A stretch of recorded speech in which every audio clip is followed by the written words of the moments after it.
Bien, l'essentiel du projet vise trois choses.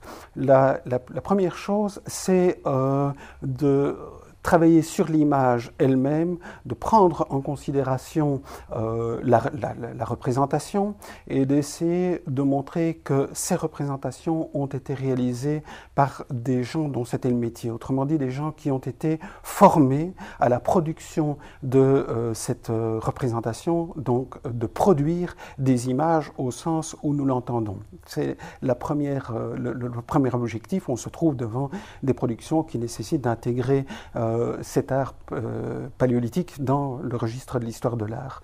La deuxième chose que j'ai essayé de montrer, c'est de montrer que le réseau lui-même est essentiel.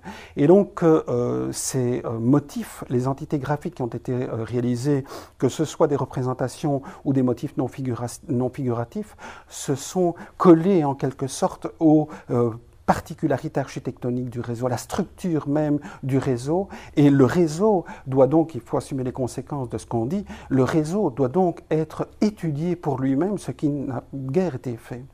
Et la troisième chose que j'ai essayé de montrer, c'est qu'à côté de cet art très abouti de la représentation, à côté de ces motifs, de ces tracés complexes très aboutis aussi, motifs pour lesquels nous n'avons pas toujours les clés de lecture. À côté de ça, il y a toute une série de traces qui ont été réalisées qui témoignent d'action.